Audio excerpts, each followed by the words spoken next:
Bonjour à tous, chers Chablaisiens, une fois n'est pas coutume, je souhaitais, compte tenu de l'importance du sujet qui alimente aujourd'hui le nouveau numéro Chablais Écho, m'adresser directement à vous pour dire la satisfaction de l'ensemble des élus et de la société civile qui présente aujourd'hui à la population un schéma de cohérence territoriale du Chablais approuvé par 81 élus présents sur 84, ce qui est donc en soi, je dirais, un plébiscite.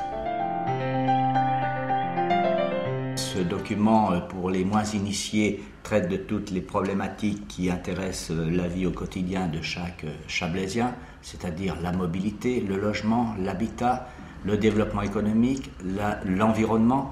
Et je dirais que l'aboutissement de ce document, c'est aussi préserver la vie, la qualité de vie des Chablaisiens, de nos enfants, des générations futures, et faire en sorte qu'ils puissent vivre dans un cadre le plus satisfaisant possible.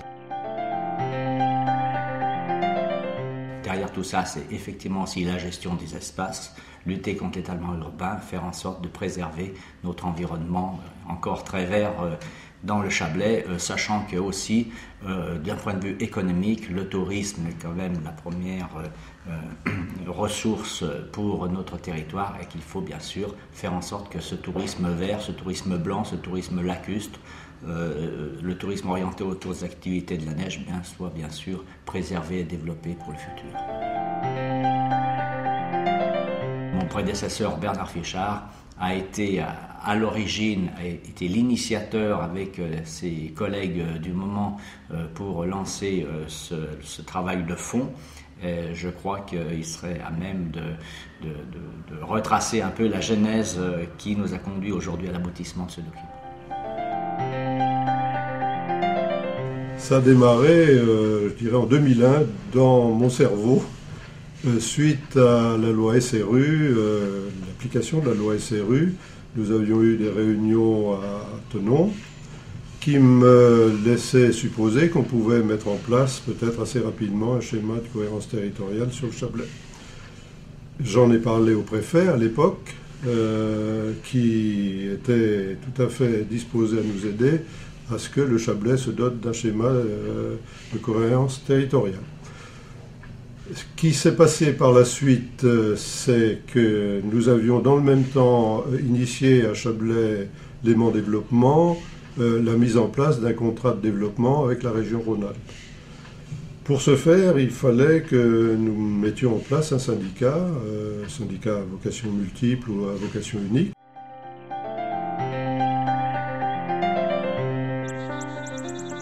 Gérer le CODRA, le contrat de développement Rhône-Alpes, assurer le financement du contournement de Thonon et également assurer la poursuite du désenclavement du Chablais, aussi bien désenclavement routier que ferroviaire.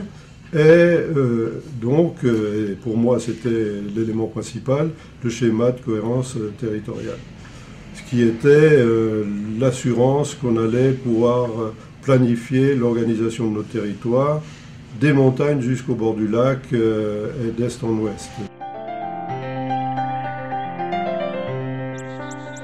Grâce à l'approbation du SCOT jeudi 23 février 2012, le SIAC va pouvoir entamer une nouvelle phase de travail en aidant les 62 communes du Chablais dans tous leurs projets d'aménagement du territoire que les communes peuvent développer. Ces projets d'aménagement, c'est par exemple l'aménagement d'un centre de village, comment mettre en place les commerces, les services avec des logements pour accueillir les nouveaux habitants et également les espaces publics. Donc les espaces publics, ce sont tous les espaces de vie en commun, les espaces ouverts, et comment créer ces espaces de vie pour que les habitants aient un cadre de vie harmonieux le plus agréable possible. Donc pour créer ces espaces harmonieux, il y a un certain nombre de grands principes. Par exemple, pour les transports, c'est de développer les transports en commun ou la marche à pied, les espaces cyclables, tout ce qu'on appelle les modes doux de façon générale, et moins prendre sa voiture individuelle. Pour l'espace de vie, c'est avoir un peu plus d'espace vert, d'espace de circulation, Pour le logement, c'est avoir une offre en logement plus diversifiée, des logements collectifs, des logements locatifs, des logements aussi en accession à la propriété. C'est aller vers un peu plus de densité pour avoir des lieux de vie où on ait des commerces qui fonctionnent au niveau des villages et pas seulement au niveau des grandes villes ou au niveau des zones commerciales.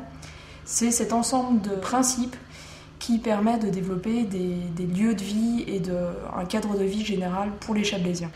L'approbation du SCOT permet également d'avoir une politique globale pour préserver l'environnement, pour préserver les grands espaces naturels et agricoles du Chablais et offrir un cadre de vie pérenne pour les générations futures. En termes d'économie également, les grands principes du SCOT sont de développer les différentes composantes de notre économie chablaisienne, que ce soit l'industrie, l'agriculture, les petits artisans et petits commerces, les services. Ces grands principes de développement économique dans le SCOT du Chablais ont pour objectif de créer et de maintenir les emplois et de maintenir cette attractivité économique du territoire.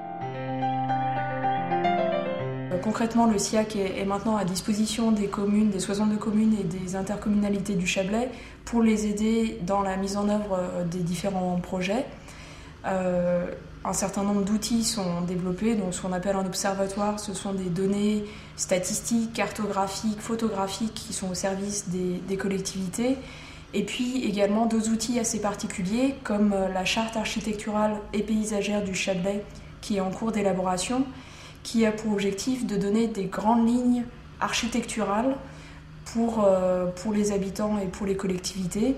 Par exemple, savoir dans quels endroits on essaye de préserver une architecture traditionnelle, par exemple dans certains villages de montagne, et d'autres secteurs du Chablais où on pourra développer une architecture beaucoup plus contemporaine, du type écoquartier, dans des secteurs de gare ou dans des secteurs qui sont en renouvellement urbain ou beaucoup plus dynamiques en termes d'accueil de population. Ce document, approuvé par une large majorité des élus du Chablais, apporte une véritable cohérence au projet des 62 communes, cohérence comme le nom schéma de cohérence territoriale l'indique, et assure ainsi un développement harmonieux pour l'avenir du Chablais.